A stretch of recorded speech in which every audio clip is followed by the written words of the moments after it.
Zoni, begitu banyak orang mengenalnya kini. Pria kelahiran 8 Juni 1993 ini mulai tersohor sebagai model, bintang iklan, sinetron, film, hingga atlet pencaksilat. Tapi tak sebanyak itu orang tahu betapa masa lalu Amar tak segemilang namanya kini. Di usia belia, Amar ditinggal dua wanita yang paling dicinta, Shiva, adik perempuannya, dan ibunda yang dipanggil Tuhan setelah menderita leukemia.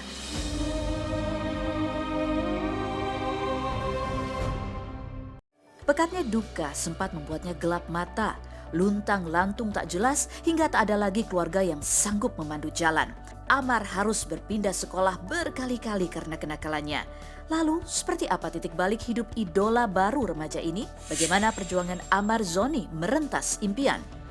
Masa kecil yang identik dengan potret penuh warna dan kisah bahagia tak sepenuhnya berlaku bagi Amar Zoni. Kerap sakit-sakitan, pria kelahiran Depok 8 Juni 1993 dengan nama awal Muhammad Amar Akbar akhirnya berganti nama dengan Muhammad Amar Zoni Al-Rufi. Sempat dirawat hingga 3 bulan karena demam berdarah di usia 4 tahun, Amar juga harus mencerna peristiwa pahit di mana adik perempuan satu-satunya, Shiva, meninggal dunia. Saya kena demam berdarah stadium 3 yang udah masuk ruang ICU yang udah pakai hidung, pernafasan segala macam, udah nggak bisa ngapa-ngapain lagi segala macam. Dokter juga udah bilang kayak ikhlasin aja, ikhlasin segala macam.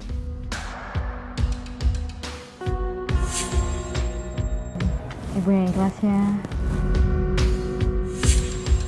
Tiba-tiba saya udah sekitar hampir sebulan di rumah sakit. Adik saya 3 hari sebelum saya sembuh itu tiba-tiba masuk rumah sakit juga. Saya udah sembuh, saya pulang, saya bawa apel buat adik saya karena Siva suka banget sama apel. Siva? Saya nyariin Siva segala macem. Siva mana? Kata mama, Siva udah pergi. Dia udah nggak ada di sini. Iya, nama anak kecil dia kan bingung gitu kan. Apa ya, dia nggak tahu waktu itu gitu. Dibawa ke kuburannya sampai ngerok-ngerok kuburannya. Kata mama, Siva lagi tidur di sini nih. Loh, kok tidur dalam tanah kan nggak bisa napas dari Sivanya. Siva bangun. Ya, abang bawa apa? Nanti Siva nggak bisa napas ya kan. Sini dikerok dulu. Saya segali. Ya, situ akhirnya saya tahu, oh orang bisa meninggal juga segala macam. Oh ini namanya meninggal segala macam. Dan saya nggak ketemu sama Siva lagi. Duka kehilangan adik tercinta yang kala itu tak sepenuhnya bisa ia terima dan cerna. Amar juga harus merelakan sepotong waktu hidupnya tanpa belai kasih sayang ayahnya, Suhendri Zoni, yang memutuskan mencari peruntungan di negeri orang. Jadi waktu kecil saya lahir alhamdulillah cukup dari bapak saya. Sampai bapak saya itu sakit, TBC. Di saat sakit-sakit papa saya yang udah kurus segala macam, papa saya bilang mama saya, tenang, nanti saya akan buatkan kamu istana yang bagus. Saya akan kasih semua apa yang kamu mau segala macam. Saya akan membahagiakan kamu sama anak-anak. Sebelum Siva meninggal, bapaknya udah meninggalkan dia. Bapak pergi ke luar negeri gitu kan. Akhirnya si Amar kecil nggak mau sama saya gitu. Sampai sekarang, sampai setiap malam pun kalau saya tidur tuh nggak bisa namanya, kalau saya nggak megang sesuatu hal, sesuatu barang. Ini pas banget jadi kayak teman saya buat latihan terus. Kalau saya olahraga pagi-pagi misalkan lari gitu ya, saya lari ya sama ini itu dulu sama ini.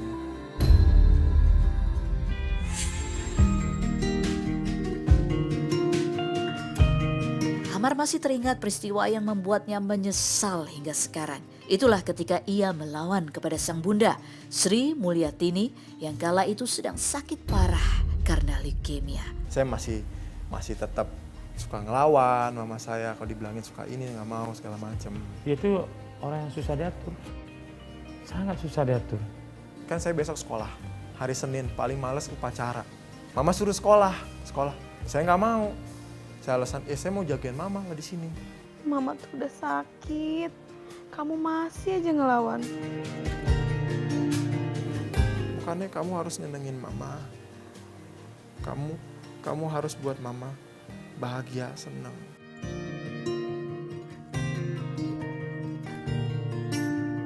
Habis ngomong kayak begitu, tiba-tiba mama saya kayak kejang-kejang. Bodohnya saya nggak paham sama kayak begituan.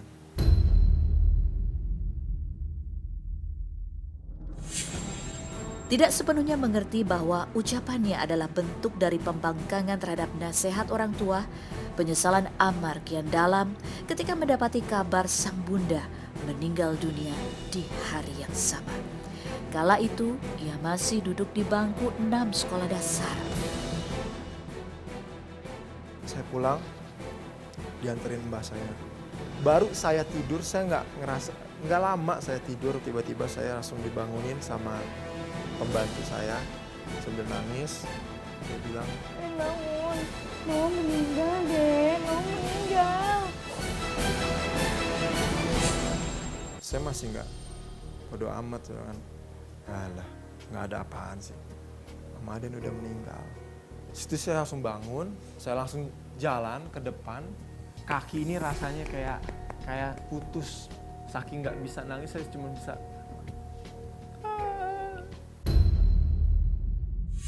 Guncangan kehilangan adik di bawah sadar Ammar belum pulih. Kepergian sang bunda menambah tumpukan duka yang tak bisa digambarkan. Bagi Ammar, hingga sesalnya terasa tak berujung. Ia merasa berhutang maaf kepada perempuan mulia yang hanya pantas dipuja itu, ibu. Saat itu, ia tak membayangkan sama sekali sang bunda akan pergi demikian cepat. Disitulah hidup saya baru dimulai. Akhirnya papa saya dengan keadaan kita emang udah habis semuanya. Rumah kita udah dijual, kita juga waktu itu pas mama saya meninggal juga jenazahnya itu ditaruh di rumah nenek saya gitu kan. Karena rumah kita udah dijual segala macam. Saya nggak sempet pamit sama mama saya. Di situ saya langsung kayak dunia ini runtuh gitu. Kayak saya juga pengen mati gitu saya tuh. Untuk mama. Penyesalan saya paling dalam ya. Karena saya tuh anaknya bandel banget zaman itu waktu saya kecil ya. Gak dengerin omongan mama. Bahkan sampai mama meninggal pun juga